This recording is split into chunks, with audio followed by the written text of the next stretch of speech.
Assalamualaikum warahmatullahi wabarakatuh. Perkenalkan kami dari kelompok 5 akan mempresentasikan hasil kerja kami yang berjudul Cognitive Function. Sebelum memasuki materi, izinkan kami untuk memperkenalkan diri. Perkenalkan, nama saya Muhammad Syarif dari kelas F.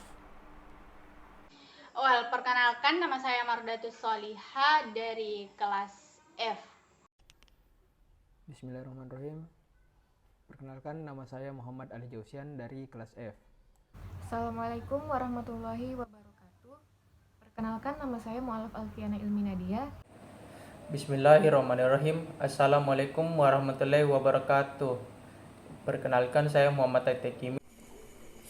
Bismillahirrahmanirrahim. Baiklah, perkenalkan, nama saya Muhammad Sarnur Basra. Di sini saya akan menjelaskan materi tentang hemisfer atau belahan otak kanan dan kiri. Nah, hemisfer adalah dua sisi simetris yang membagi otak besar, alias belahan otak. Nah, hemisfer kiri itu hanya melihat bagian dunia di sebelah kanan, sedangkan hemisfer kanan hanya melihat dunia di bagian kiri. Misalnya, seperti hemisfer kiri terhubung dengan reseptor kulit dan otot kanan, sedangkan sebaliknya, hemisfer kanan hanya terhubung dengan reseptor kulit dan otot di sisi kiri tubuh.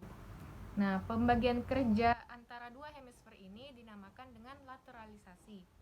Nah, ada pengecualian untuk aturan lateralisasi ini.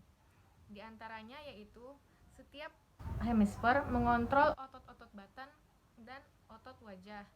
Setiap hemisfer juga menerima informasi dari kedua telinga, meskipun informasi lebih kuat dari telinga kontralateral atau telinga yang berlawanan dari hemisfer tersebut. Selain itu, rasa dan bau juga tidak kontralateral. Hemisfer menerima rasa dari kedua sisi dan menerima bau dari sisi masing-masing hidung.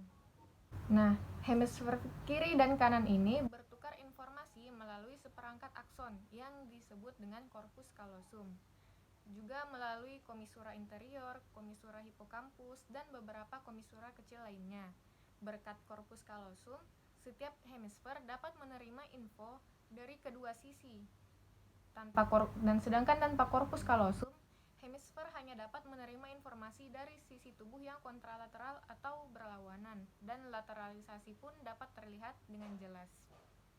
Selanjutnya yaitu materi tentang koneksi visual atau penglihatan dan koneksi auditori atau pendengaran dengan hemisfer. Nah, lateralisasi terjadi pada sistem visual. Hemisfer yang terhubung ke mata sedemikian rupa sehingga setiap hemisfer mendapat informasi dari belahan dunia visual secara kontralateral atau berlawanan. Artinya, hemisfer kanan melihat sisi kiri dunia dan hemisfer kiri melihat sisi kanan dunia. Sementara itu, sistem pendengaran atau auditori diatur secara berbeda. Setiap telinga mengirimkan informasi ke kedua hemisfer, karena setiap area otak yang berkontribusi untuk melokalisasi suara harus membandingkan input dari kedua telinga. Nah, akan tetapi masing-masing hemisfer ini akan lebih memperhatikan telinga dari sisi yang berlawanan dari hemisfer tersebut, meskipun menerima informasi dari sisi yang lainnya juga. Kemudian di slide selanjutnya terdapat gambar yang mendeskripsikan hubungan dari mata ke otak. Gambar yang ada di sebelah kanan menggambarkan bagaimana setengah dari akson dari setiap mata menyilang ke sisi otak yang berlawanan pada kiasma optikum, atau secara harfiah proses ini dinamakan dengan salib optik. Nah, di slide ini kita akan membahas mengenai corpus callosum dan operasi split brain. Jadi awal pertama kita harus tahu dulu ya, apa itu corpus callosum? Ini dapat didefinisikan sebagai sekumpulan akson yang menghubungkan dua belahan otak. Nah, kerusakan pada corpus callosum ini mencegah pertukaran informasi dari belahan otak. Nah, orang yang menjalani operasi pada corpus callosum ini disebut sebagai split brain people. Orang dengan split brain dapat menggunakan kedua tangan mereka secara mandiri dengan cara yang tidak bisa dilakukan oleh orang lain. Orang tersebut ya kemudian bisa menunjukkannya dengan tangan kanan dengan tangan kirinya ke apa yang dilihat oleh belahan kanannya, dan bisa menunjuk dengan tangan kanan ke apa yang dilihat di belahan kirinya. Next slide, ada split hemisphere kompetisi dan juga kerjasama. Jadi di split hemisphere ini ada kompetisinya juga, ada kerjasamanya. Nah, di bagian kompetisi tuh, jadi pada awal setelah operasi split brain, hemisfer ini bertindak seperti dua jiwa yang berbagi sebuah tubuh. Jadi seorang bisa berniat mengambil sesuatu dengan tangan kanan tetapi malah melakukannya dengan tangan kiri atau konflik lainnya. Namun konflik seperti ini itu sebenarnya koneksinya ya lebih kecil gitu antara belahan kiri dan kanan. Belahan kiri entah bagaimana menekan gangguan belahan kanan yang mengambil kendali dalam kebanyakan situasi. Namun bahkan kemudian belahan menunjukkan perbedaan jika kita menguji dengan cukup hati-hati. Terus ada juga ya kerjasamanya. Jadi selain kompetisi mereka juga kadang bekerja sama. Di sisi lain otak yang telah terbelah atau split brainnya juga bekerja sama menggunakan strategi yang menarik untuk menjawab pertanyaan iya atau tidak tentang apa yang dilihat di bidang visual kiri. Nah, next ada hemisfer kanan. Menurut Robert Orenstein pada 1997, katanya belahan otak kiri ini tuh lebih fokus pada detail dan belahan kiri malah lebih fokus pada pola keseluruhan. Mungkin karena kecenderungannya untuk fokus pada pola keseluruhan, belahan kanan yang lebih responsif ya terhadap rangsangan emosional daripada kiri. Jadi belahan otak kiri ini lebih baik daripada kiri dalam menahan emosi dalam gerak tubuh dan ada suara orang seperti kebahagiaan atau kesedihan. Jadi belahan kanan lebih mahir ya daripada kiri dalam memahami hubungan spesial gitu. Nah, pada orang dengan split brain atau split brain people, belahan kanan malah lebih baik ya daripada kiri dalam mengenali apakah dua foto menunjukkan emosi yang sama atau berbeda.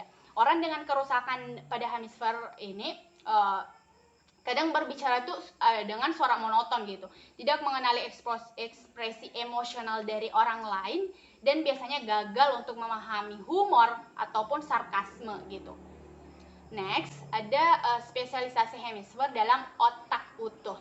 Jadi pada orang tanpa kerusakan otak, pengujian yang cermat menunjukkan perbedaan antara belahan otak gitu. Jadi seorang akan lebih akurat jika mencium dua zat yang dengan lubang hidung yang sama.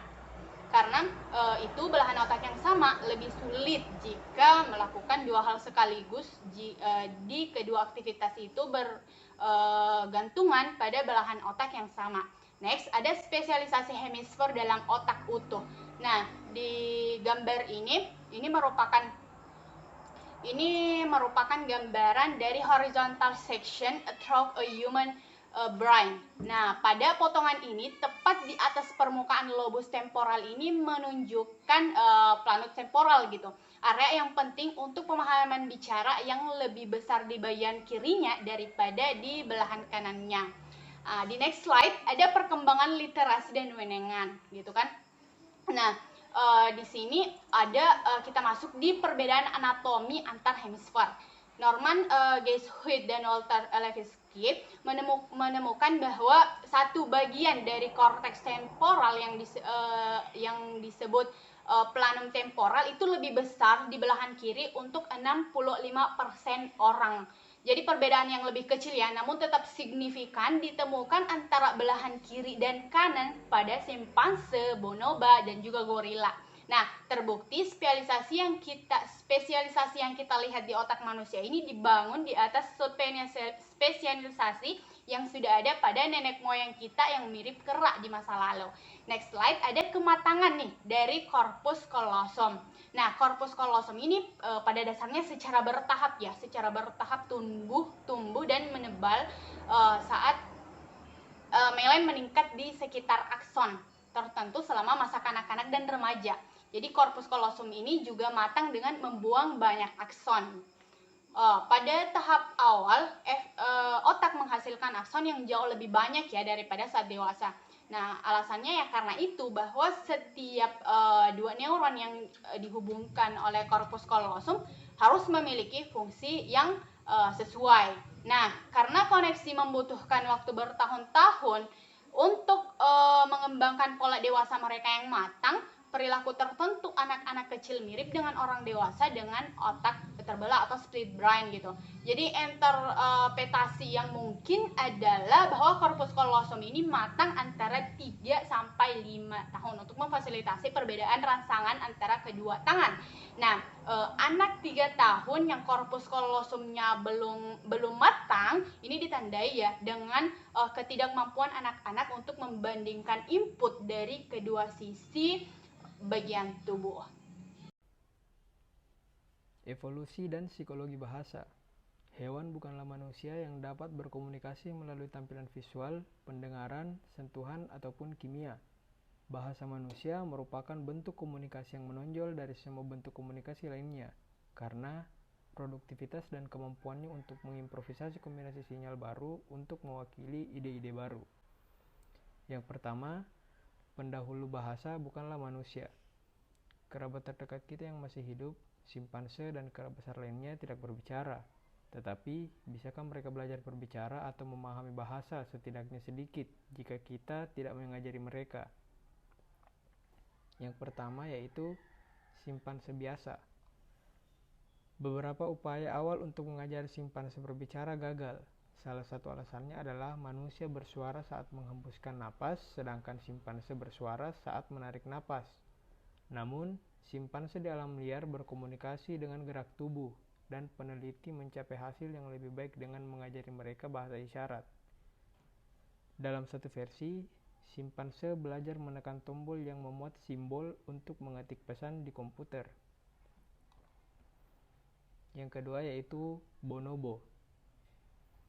Di tengah skeptisisme yang meluas tentang bahasa simpanse, hal yang mengejutkan muncul dari penelitian spesies yang terancam punah, seperti Penpaniscus yang dikenal sebagai bonobo. Tatanan sosial bonobo menyerupai manusia dalam beberapa hal, atau lebih singkatnya, mereka lebih mirip manusia daripada primata pada umumnya.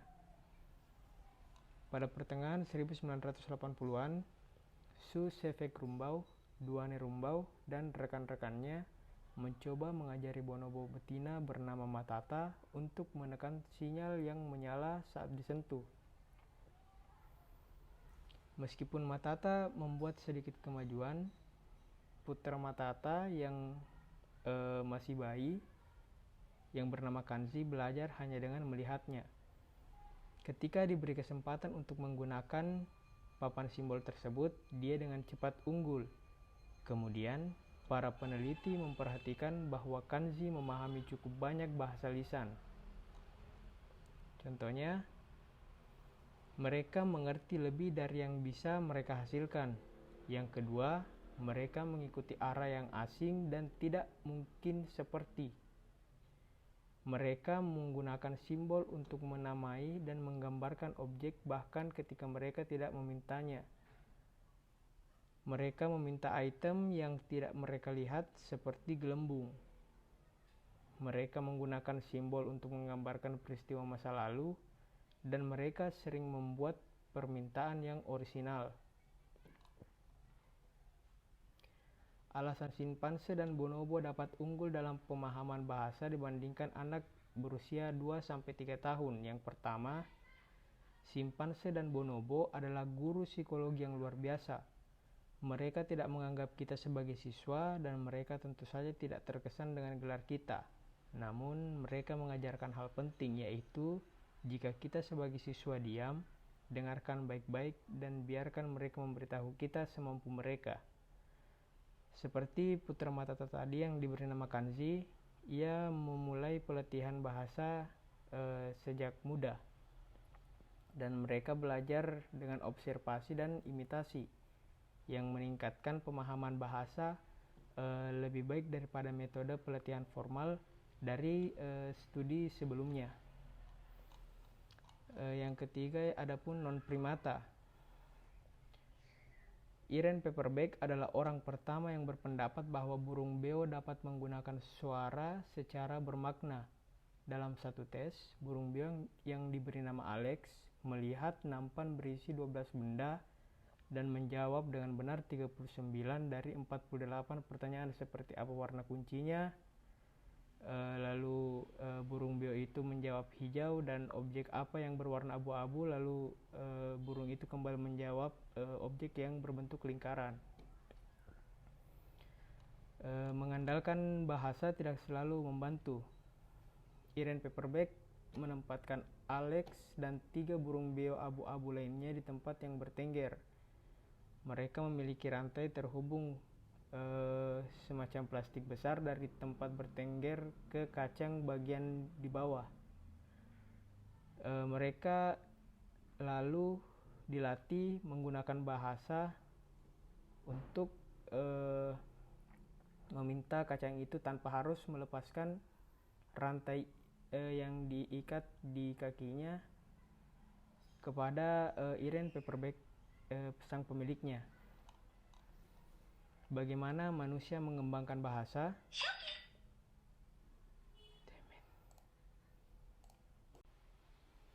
Yang kedua, bagaimana manusia mengembangkan bahasa? Bahasa merupakan modifikasi dari beberapa kapasitas lain.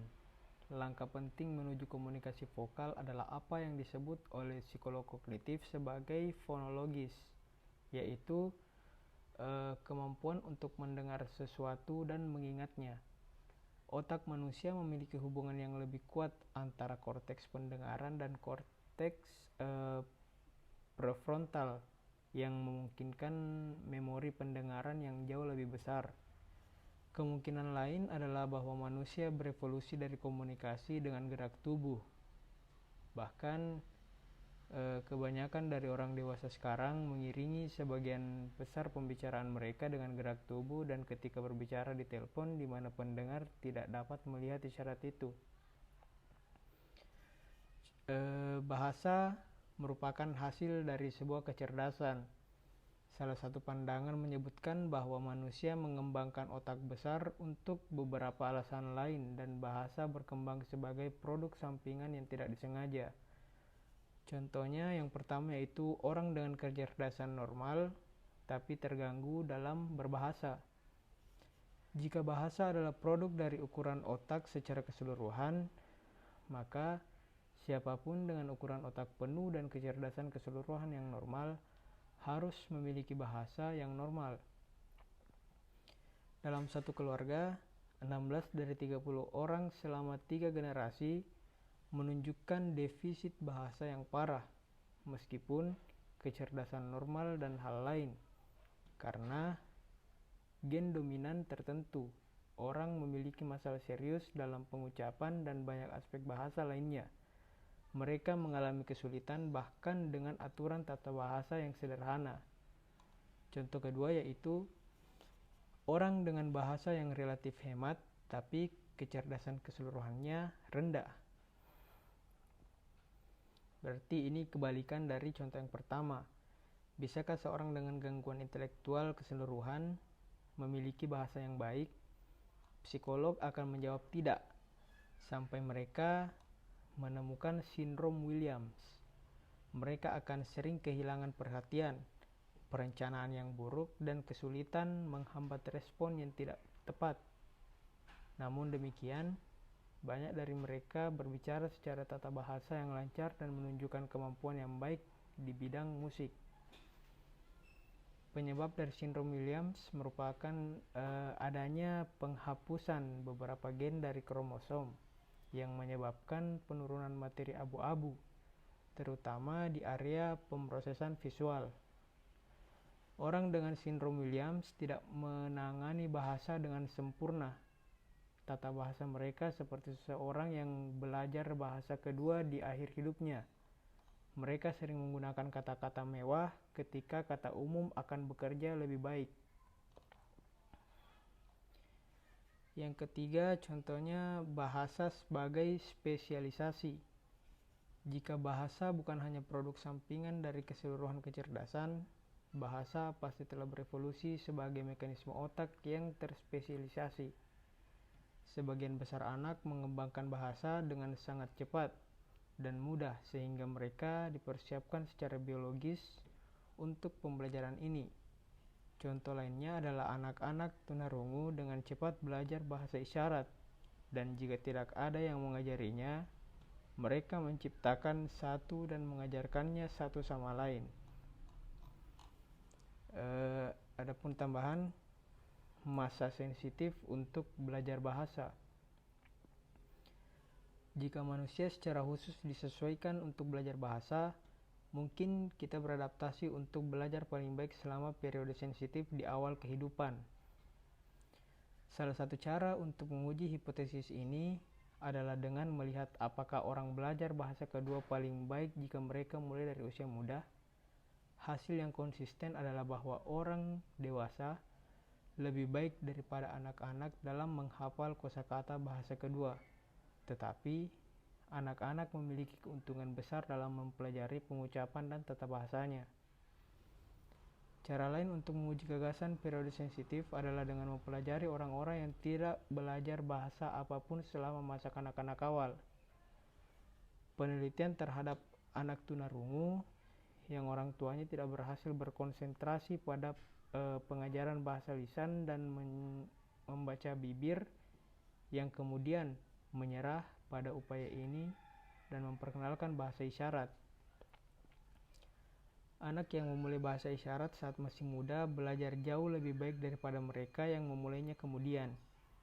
Seorang anak yang belajar bahasa lisan lebih awal dapat belajar bahasa isyarat kemudian, dan seorang anak tunarungu yang belajar bahasa isyarat lebih awal dapat belajar bahasa lisan. Tetapi seorang anak yang tidak belajar bahasa saat muda mengalami gangguan permanen dalam mempelajari segala jenis bahasa. Sekian dari saya. Baik, selanjutnya saya akan membawakan materi kerusakan otak dan bahasa.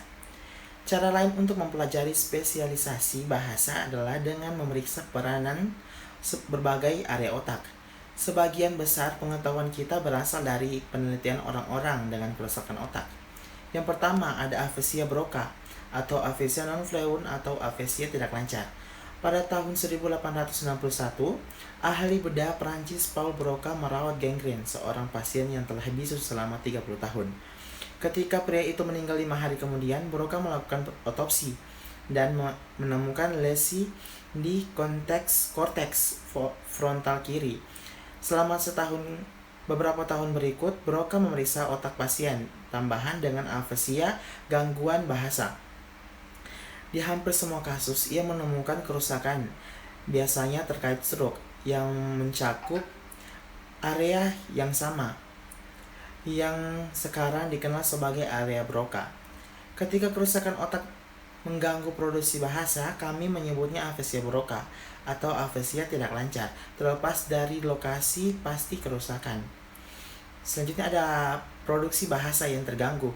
Orang dengan afesia Broca lambat dan canggung dengan suasana komunikasi bahasa, termasuk berbicara, menulis, dan memberi isyarat, termasuk bahasa isyarat tunarungu. Masalah dalam memahami kata-kata perangkat tata bahasa. Orang dengan afesia Broca memahami sebagian besar ucapan ketika mereka memaknai tergantung pada preposisi akhir kata atau tata bahasa kompleks item yang sama yang mereka hilangkan saat berbicara. Jika mereka mendengar kalimat tata bahasa yang rumit seperti gadis yang dikejar laki-laki itu tinggi, mereka tahu seseorang itu tinggi dan seseorang sedang mengejar, tetapi mereka tidak tahu yang mana. Yang kedua ada afesia Wernicke atau afesia lancar. Pada tahun 1874, Karl Wernicke, seorang asisten junior berusia 26 tahun di sebuah rumah sakit Jerman menemukan bahwa kerusakan di bagian kiri korteks temporal menghasilkan jenis gangguan bahasa yang berbeda. Meskipun pasien dapat berbicara dan menulis, pemahaman bahasa mereka buruk.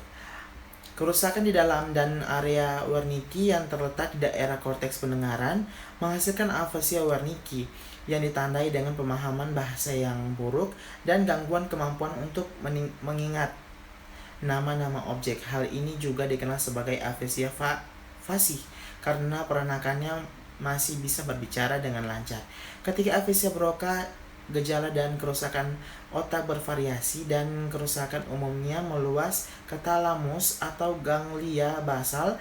Kami menggunakan istilah afasia Wernicke atau afisia lancar untuk menggambarkan pola perilaku tertentu terlepas dari lokasi kerusakan. Selanjutnya yaitu musik dan bahasa dan disleksia. Bahasa terjadi di setiap budaya manusia dan tidak ada spesies lain yang mengembangkan bahasa seperti yang kita kenal. Hal yang sama dapat dikatakan dengan musik. Bahasa dan musik memiliki banyak kesamaan, termasuk fakta bahwa keduanya bergantung pada pendeteksian perubahan kecil dalam suara, dan keduanya dapat membangkitkan emosi yang kuat. Area Broca sangat aktif ketika musisi orkestra membaca musik. Paralel antara bahasa musik cukup untuk menunjukkan bahwa mereka muncul bersama-sama. Artinya, proses evolusi pada apapun yang terjadi pada kami mengembangkan bahasa juga memungkinkan kami mengembangkan musik. Kesamaan ini dan lainnya menunjukkan bahwa kita menggunakan area bahasa otak ketika kita membuat musik. Dan kita lebih suka musik yang menyerupai bahasa kita dalam ritme dan nada. Anda dapat menganggap musik sebagai metode komunikasi alternatif. Selanjutnya disleksia. Disleksia adalah gangguan membaca spesifik pada seseorang dengan penglihatan, motivasi, dan keterampilan kognitif yang memadai, serta kesempatan pendidikan. Ini lebih sering terjadi pada anak laki-laki daripada anak-anak perempuan dan terkait dengan beberapa gen yang diidentifikasi. Disleksia sangat umum dalam bahasa Inggris karena memiliki begitu banyak kata dengan ejaan yang aneh. Namun disleksia terjadi dalam semua bahasa dan selalu berkaitan dengan kesulitan mengubah simbol menjadi suara. Di sini saya akan menjelaskan hubungan pikiran dan otak. Adapun pandangan yang paling luas di kalangan non-ilmuwan adalah dualisme, keyakinan bahwa pikiran dan tubuh adalah jenis zat yang berbeda, yang ada secara independen. Filosof Prancis René Descartes membela dualisme tetapi mengakui masalah menjengkelkan tentang bagaimana pikiran yang tidak terbuat dari materi dapat mempengaruhi otak fisik.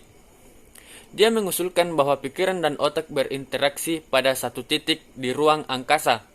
Yang dia sarankan adalah kelenjar pineal, struktur terkecil yang tidak berpasangan yang bisa dia temukan di otak. Di sini kita bisa lihat beberapa gambarnya, dan materi selanjutnya adalah hubungan pikiran dan otak. Hampir semua filosof dan ilmuwan saraf saat ini menolak dualisme. Keberatan yang menentukan adalah bahwa dualisme bertentangan dengan salah satu landasan fisika. Kemudian, alternatif dari dualisme adalah monisme, yaitu keyakinan bahwa alam semesta hanya terdiri dari satu substansi.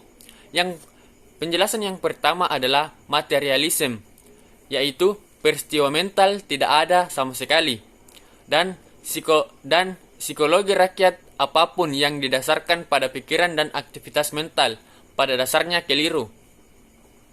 Yang kedua adalah mentalisme, hanya pikiran yang benar-benar ada dan bahwa dunia fisik tidak dapat eksis kecuali beberapa pikiran menyadarinya.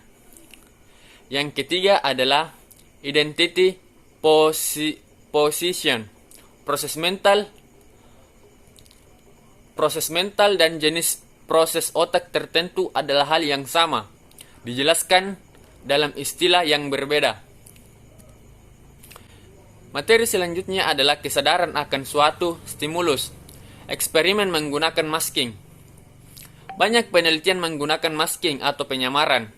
Stimulus visual singkat didahului dan diikuti oleh stimulus interferensi yang lebih lama. Dalam banyak kasus, penelitian hanya menyajikan stimulus singkat dan stimulus akhir. Dalam hal ini, prosedurnya disebut backward masking. Dan di sini juga terdapat gambar yang bisa dijadikan sebagai contoh apa itu masking atau penyamaran. Materi selanjutnya adalah eksperimen menggunakan persaingan binokular.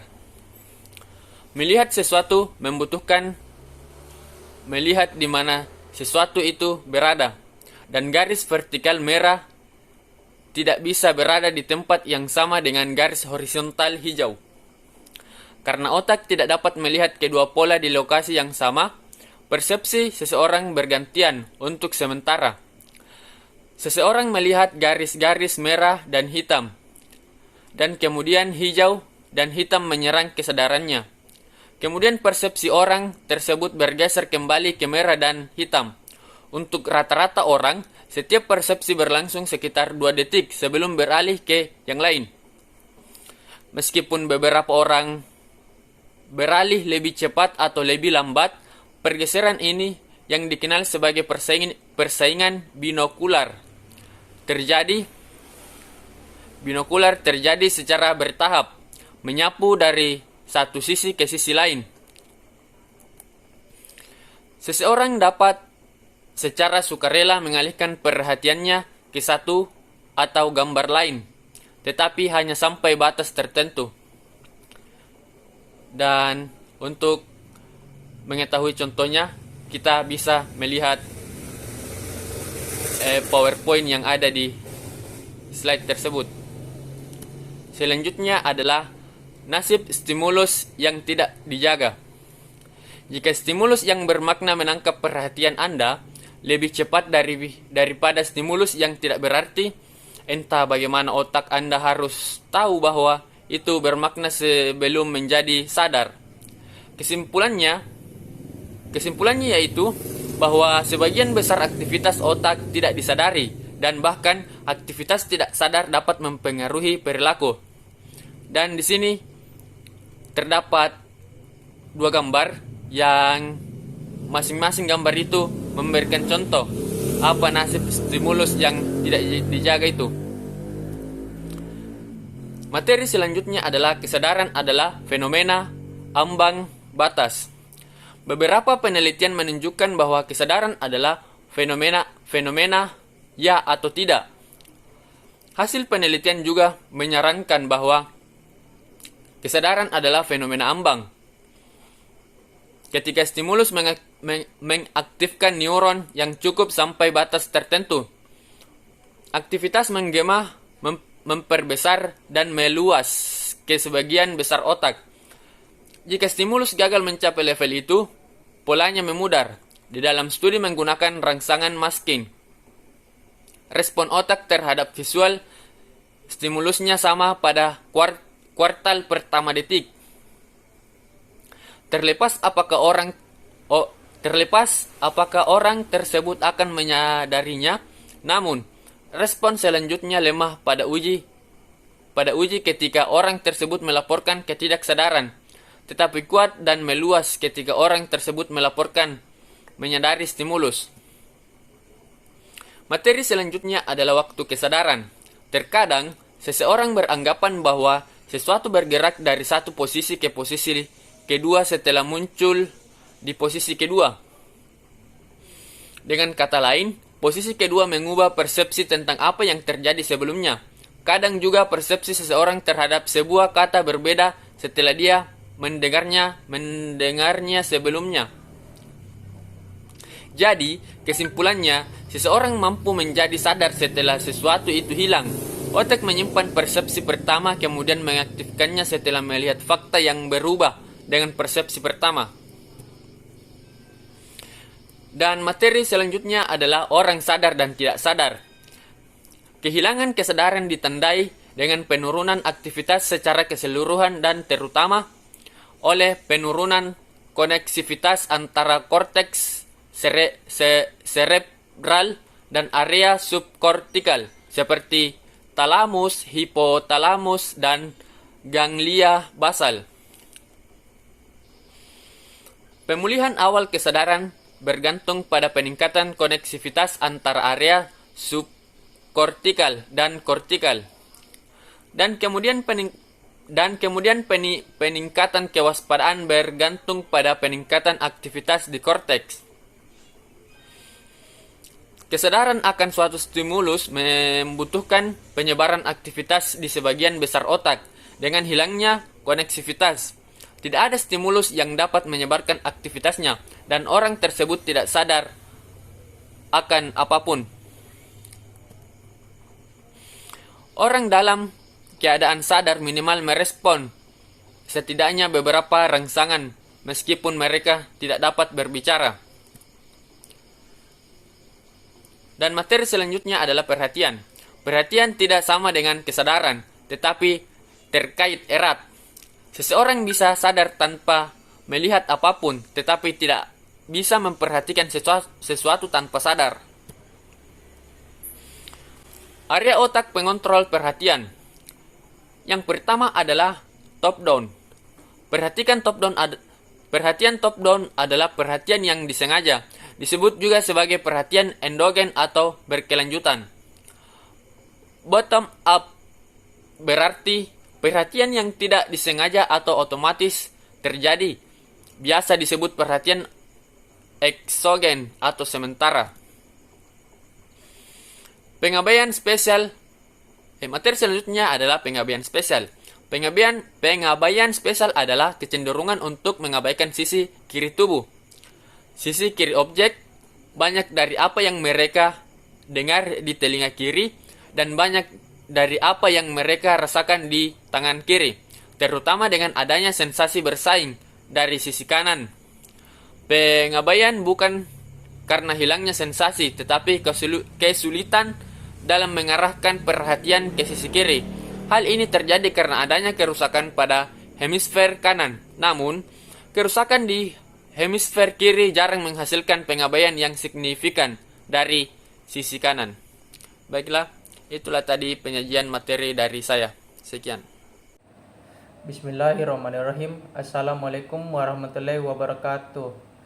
Perkenalkan, saya Muhammad Taitekimi dari kelompok 5 ingin menjelaskan tentang social neuroscience. Yang pertama itu biologi cinta. Cinta akan menghasilkan peningkatan aktivitas area otak tertentu yang terkait dengan hadiah dengan cara yang mirip dengan yang dilaporkan orang dari obat yang adiktif. Apa yang kita sebut cinta menggabungkan motivasi, emosi, ingatan, dan kognisi. Efek oksitosin tidak meningkatkan ketertarikan pada semua orang, tetapi hanya untuk seseorang yang dicintai. Oksitosin juga tampaknya meningkatkan kesetiaan seseorang pria untuk pasangannya, mengurangi kesediaannya untuk menghadapi godaan dari wanita lain yang lebih menarik. Oksitosin membantu orang mengenali ekspresi wajah emosi. Dalam beberapa situasi, efek oksitosin pada hubungan sosial tergantung pada siapa orang lain. Oksitosin meningkatkan kepercayaan terhadap anggota dalam kelompok Anda. Bisa menambah, mengurangi, atau tidak berpengaruh sama sekali pada kepercayaan terhadap kelompok orang lain, kelompok luar anggota. Tergantung pada apa yang Anda pikirkan tentang orang-orang itu. Efek oksitosin tidak selalu prososial. Kapan orang menganggap diri mereka terancam, oksitosin meningkatkan perhatian mereka pada kemungkinan bahaya, meningkatkan kemarahan, kesusahan, dan reaksi negatif mereka terhadap orang lain, terutama untuk orang asing. Orang yang umumnya tidak mempercayai orang menjadi lebih sulit mempercayai lagi ketika di bawah pengaruh oksitosin. Selanjutnya itu empati dan altruisme, kebermanfaatan atau helpfulness. Bergantung pada empati, kemampuan untuk mengidentifikasi diri dengan orang lain dan merasakan penderitaan mereka seolah-olah itu adalah penderitaan mereka sendiri atau kita sendiri. Meskipun empati tidak unik pada manusia, empati lebih kuat dalam diri kita daripada spesies lain. Kemampuan untuk mengambil perspektif orang lain tergantung pada area di mana korteks temporal bertemu parietal cortex. Namun, tidak ada area otak yang hanya berhubungan dengan empati dan perilaku sosial, dan banyak area seluruh otak berkontribusi. Dari sudut pandang evolusi, masuk akal untuk menjadi altruistik terhadap kerabat Anda, dan seseorang yang tampaknya serupa lebih mungkin terkait dengan Anda daripada seseorang yang sangat berbeda. Orang-orang berbeda dalam tingkat empati dan altruisme mereka, yaitu dari murah hati sampai egois. Variasi itu berkorelasi dengan aktivitas otak. Ketika orang mendengar deskripsi kesusahan orang lain, mereka bervariasi dalam gairah korteks prefrontal dorsomedial mereka. Mereka yang memiliki gairah yang lebih besar melaporkan pemahaman yang lebih besar kesusahan, dan mereka lebih mungkin daripada rata-rata untuk mengabdikan waktu dan uang untuk membantu orang lain. Sekian dari saya, terima kasih. Ya, begitulah pemaparan dari kelompok kami. Lebih dan kurangnya mohon dimaafkan. Kami ucapkan terima kasih. Wassalamualaikum warahmatullahi wabarakatuh.